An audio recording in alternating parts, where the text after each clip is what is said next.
Hi, good day. This is the continuation of our previous topic with the use of for and the range. Now, the question is it possible to print numbers backward, let me say 5, 4, 3, 2, 1, without using a range? Well, it's possible, but it can be written in a different way. Let me say, I can use here 4 and num. Let me say I'll be using the word num. Then in, you can actually use a bracket in this case. So let me say 5, 4, 3, 2, and 1. Okay, then colon. Then you can just simply put here print num. Right, so there should be an indentation here. Alright, so let's try to print on this one. Print. So there you are, 5, 4, 3, 2, 1. How about if using names or characters? You want to print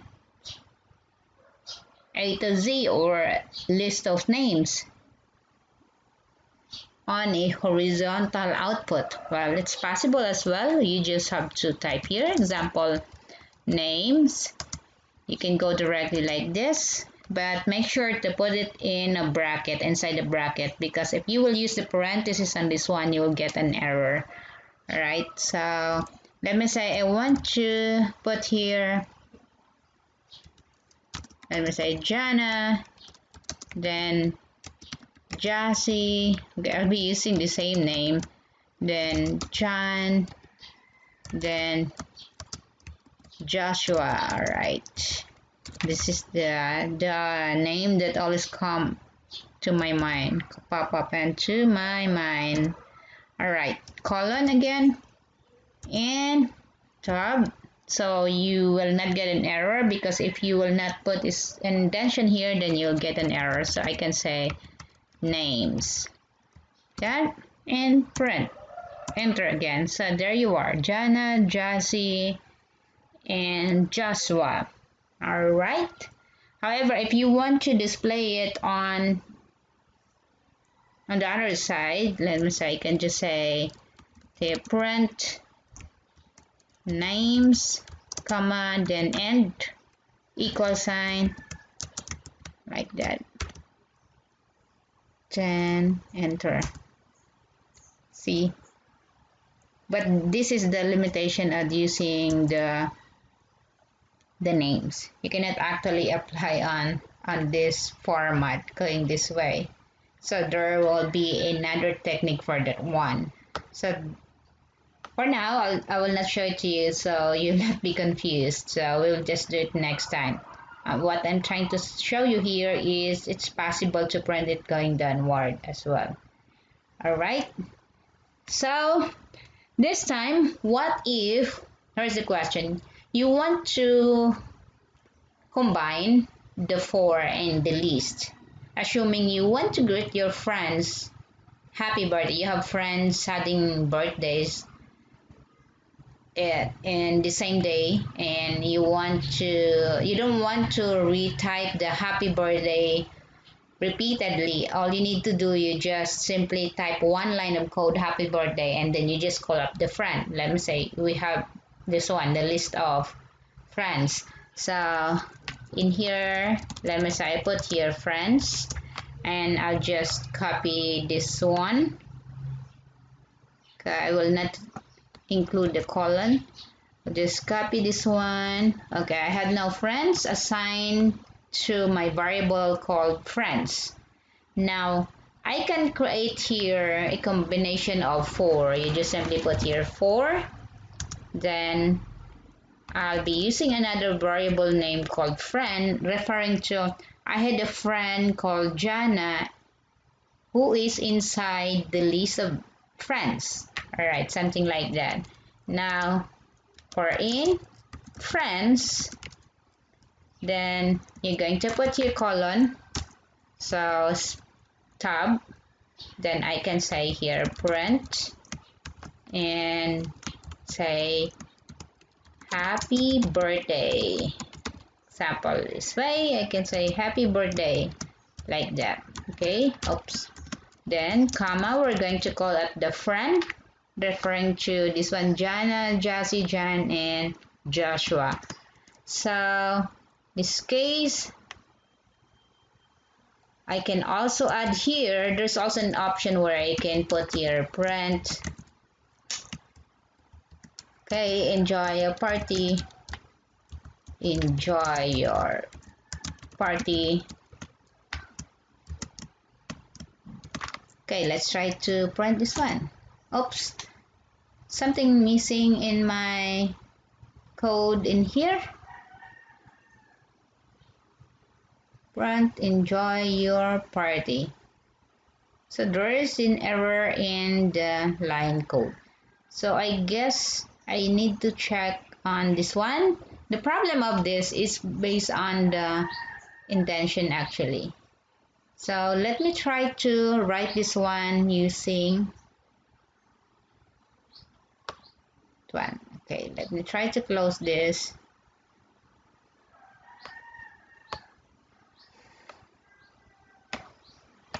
I'm typing there again, friends, like that, and for friend, in friends, referring to this one, friends inside, I have a friend, Jana, Jassy, Jan, and Joshua, right? I want to greet them one by one.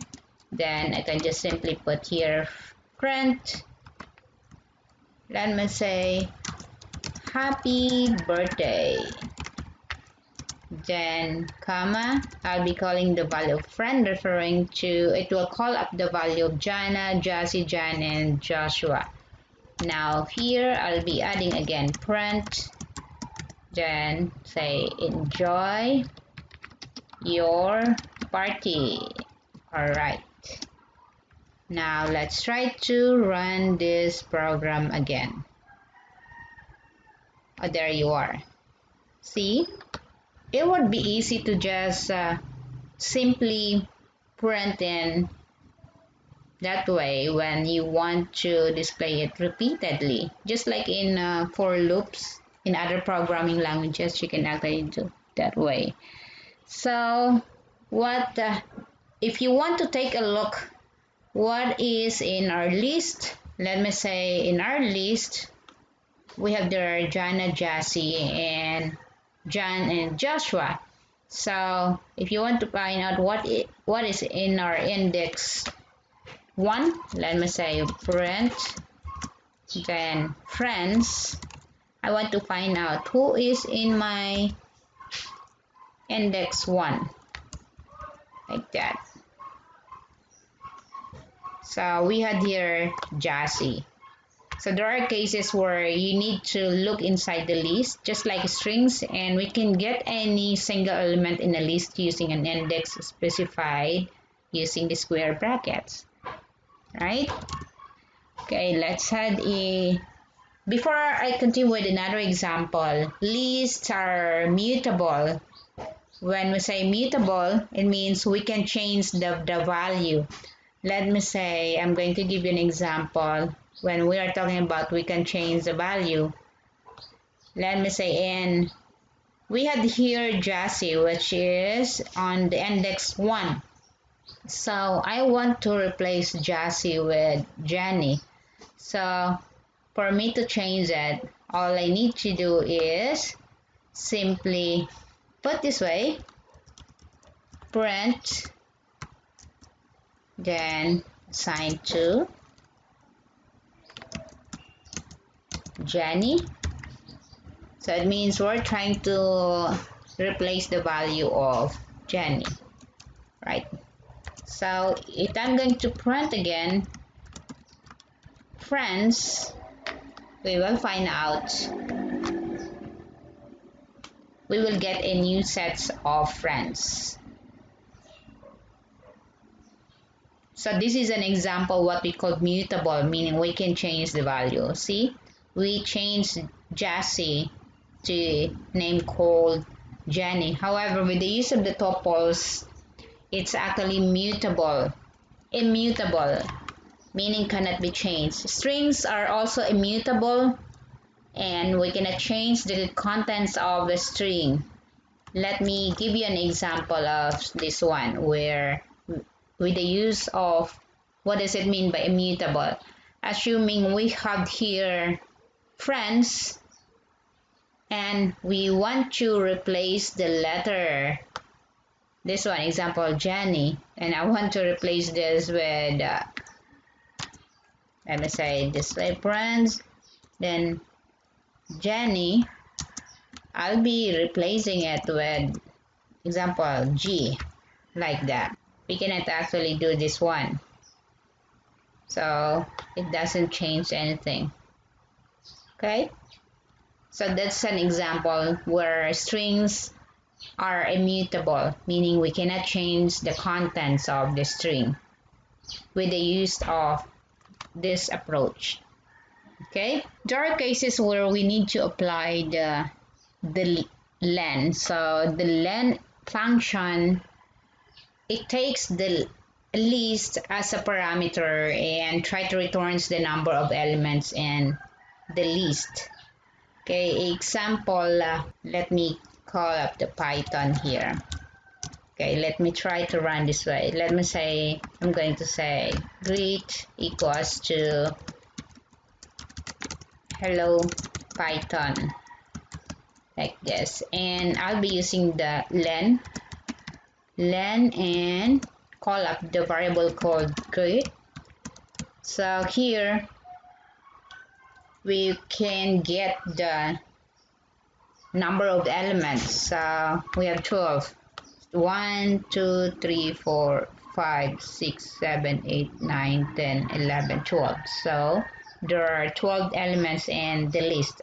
Actually, the len tells us the number of elements of any set or sequence. Example, in the string, or it can be also in a number. So there are times that we will be combining the len into our program, especially in the for. So I'll give you an example with that one later. Let me say in our friends, we have here Jan and Jassy. So let's find out if the program can determine how many friends do we have. I can just simply print here, then len, then friends. Okay. Oops, what did I miss? Okay, I did not assign it. Okay, so I should have assigned it first because I called up. Hey, it says here, friends, not defined. Then okay, all right.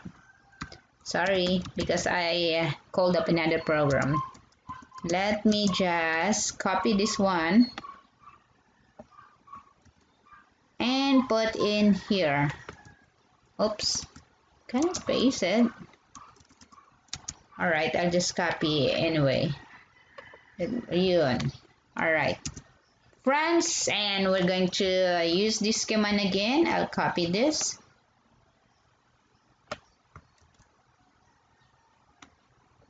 Alright, now we have 4 friends inside in here. So, even if we want to, we can also combine this with the range. How it can be done? Let me say print, then range, then len, then call up again the friends, close parenthesis. Okay, another one. So we have 0 to 4 friends actually in here. Print, len, with the use of this one. So there are up to 4. Okay, so we can proceed now to another topic. Oh, before I forgot, in this case, what we are trying to do here, it means that we can construct an index loop using looks like a for, an integer iterator. So The range function here returns the list of numbers that range from 0 to 1 less than the parameter. Okay? Let's have another example where we can also apply the example in our for loop. So let me go back to my code. Let me say I'll be removing this one. Okay, so again, we're trying to read friends. We have the list of friends. Then in here, we want to greet our friends. And this time, I'll be removing this. I'll be adding again another 4, which is I. Let me say in range. Then combine it with len. Then we can put here friends. Okay, colon at our friends, then colon. We can see the output. Oops, sorry, it should be colon. Then friend, referring to our friend in here. And who are those friends? This one, Jana, Jassy, Jan, and Joshua. So in here, we need to put, it's like the value of friend is equivalent to friends. And we can iterate it with I, referring to this one, the range of our friends. Then we can copy this one again. Let me say like that. Okay, so we're going to run this. I hope I will not get any error. See? Okay, I'll be changing this one into another one. I'll be saying Merry Christmas. So this is another approach if you want to print different, but make sure that you have to put here the len as well. But these approaches are just the same. It depends on how you're going to display it like that. Happy birthday, China. Okay. Now, so that's a very basic of using the loops in Python. In the next video, I'll be showing you the use of if condition and while. Goodbye. See you in the next video. Have a nice day.